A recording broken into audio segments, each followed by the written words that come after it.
Okay, what else happened this year on February the 7th when Neptune was conjunct the South Node? Well, in the Russian invasion of Ukraine, there was the Battle of Terrorism, and Russia said its forces took full control of Terrorism in Donetsk Oblast after months of urban warfare. So there was kind of a big gain for Russia in there.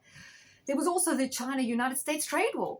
China said there would be export controls and increased tariff on American imports in retaliation for Donald Trump imposing tariffs. Now, very important, there was the huge fire in northern LA with unprecedented loss that day. Neptune loss, financial loss, also huge insurance claims.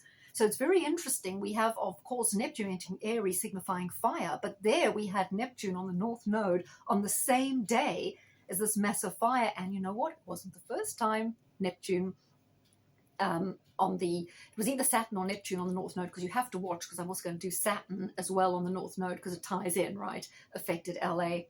So let's look back at 2008, the last time we had Neptune conjunct the North Node. It was just before the financial crash really got going in September, October 2008, which saw the fall of Lehman Brothers and the housing crisis, the housing whatever crisis, subprime crisis. And the Great Recession, which was called the Great Recession, had already started that January. So that was a year of recession, of a kind of stock market crash. So that's interesting, isn't it? Because we're kind of expecting that instability right now. UK heading for a recession with Trump's tariffs potentially causing or offsetting some kind of recession in America. And you know what they say, when America sneezes, the rest of the world catches COVID, I guess. Okay, Lehman Brothers, Merrill Lynch was acquired by Bank of America, and AIG's unprecedented request for short-term financing. So we could see banks getting into trouble with this transit. And during that time, US President George W. Bush, because it was just before Obama came in, signed the revised Emergency Economic Stabilization Act, creating a $700 billion Treasury fund to purchase failing bank assets. So I think we could see that again. Huge more government money to rescue banks or to stabilize the economy somehow. Also interesting, talking about technology, the proton beam is circulated for the first time in the Large Hadron Collider, the world's largest high-energy particle accelerator at CERN in Geneva. CERN comes up quite a few times with the North Node being triggered by the Venus or Saturn. So that's pretty interesting. During this time, the Large Hadron Collider was officially inaugurated. I think that Leo Zagami extensively mentioned the really strange opening ceremony that took place at CERN with all this kind of satanic stuff and going on there and these strange rituals happening. Talking of terrorism, 2008 was also the time when there was the Mumbai hotel attack. You will remember a series of coordinated Islamist attacks that took place. It was in November, when 10 members of Lashkar-e-Taiba, a Pakistani-based Islamist organization, carried out 12 shooting and bombing attacks, which lasted 4 days at this hotel. So we had the terrorism there.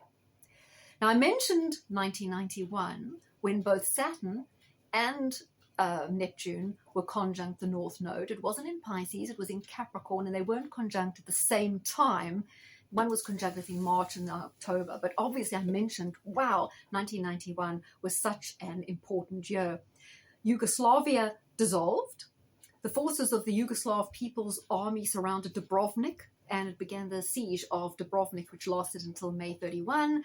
And in Russia, the KGB was replaced by the SVR, with the KGB effectively ending operations. I mentioned Iraq and Iran come up a lot. Well, there was the Iraqi disarmament crisis in 1991, with the UN Security Council passing Resolution 715, demanding Iraq accept unconditionally the inspectors and all personnel, blah, blah, blah. The Soviet Union restored relations with Israel, which were suspended since the Six-Day War. And this is interesting. Now, remember I said that on the 7th of February, Neptune was conjunct the North Node during the California wildfires. Well, here in 1991, there was a large suburban firestorm centered in Oakland Hills, California, killed 25 people, injured 150. Also interesting that year with end of apartheid, with the ANC leading a general strike demanding representation in the government and an end to the value-added tax. Okay, now we're going to carry on and talk about the other Neptune North Node conjunction, which was 1974. This one was in Sagittarius. Now, I mentioned terrorism, or what passes as terrorism, and I was quite curious because this was before I was born, but I'd always heard of the Birmingham pub bombings, right? So in November 21st, 1974, the Birmingham pub bombings, obviously in Birmingham, 2 pubs are bombed, killing 21 people in an attack widely believed at the time to be linked to the Provisional IRA. The Birmingham Six, so 6 Irishmen, I presume they were Irishmen or with connections to the IRA, were sentenced to life for this. The convictions were later quashed after a lengthy campaign. So it just occurred to me the other day, because I don't often look into this, so who did do it if it wasn't them? Like Joel Dando, we don't really know, initially pinned on someone else. That's why I say terrorism, subversion, it's all linked. And look, listen to what it says.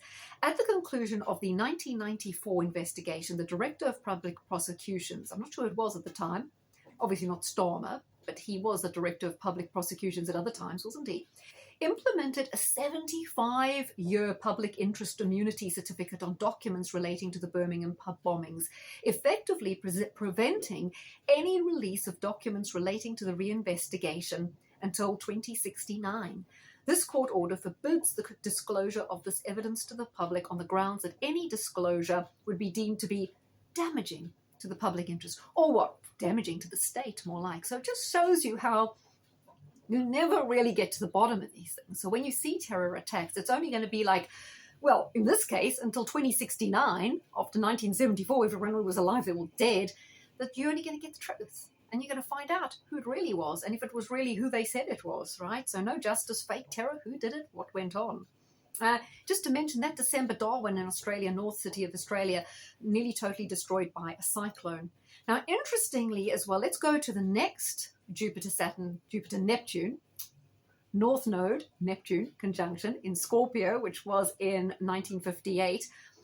During that time, the Hashemite kingdoms of Iraq and Jordan united in the Arab Federation with King Faisal II of Iran. So he said Iraq keeps coming up, right, in all of these, including the Saturn on the North Node. The other thing that happened that year was 7 Man United footballers were among the 21 killed in the Munich air disaster in West Germany on the return flight from a European game in Yugoslavia. 23 people survived. One player would never play again. That's Johnny Berry. And Duncan Edwards died a fortnight later. So that was a tragedy. So you do associate Neptune with these kind of tragedies. And I mean, I think this is a particularly, although any time there's a loss of life, but because this one's linked to such an iconic, famous football team, it's one that's particularly poignant in people's memory, isn't it?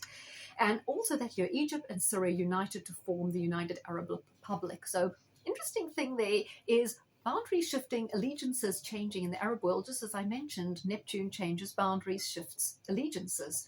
Let's look at July 8, 1941, when it happened in Virgo. That's quite important that it's happening at 25 degrees of Virgo, because that's the exact inversion of what's happening now at 25 degrees of Pisces, right? So this is an important one. So it happened July 8th. So let's look at what happened July 1st that year. Commercial television is authorized by the Federal Communications Commission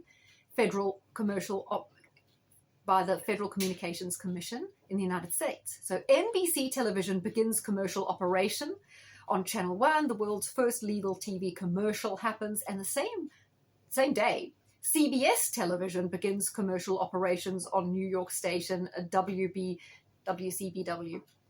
Interesting. Now, could it be a coincidence that these commercial television stations were given licenses or authorized just at the time when they needed to do maximum brainwashing to get America to go to war in World War II? Because we're looking at 1941, America not at war yet, or haven't joined the World War II yet. So how convenient that these stations were just authorized and were up and ready to go and raring to go in July 1941, so they could get that propaganda going. Again, this Neptune theme of subversion. Okay, let's look at what else happened in 1941.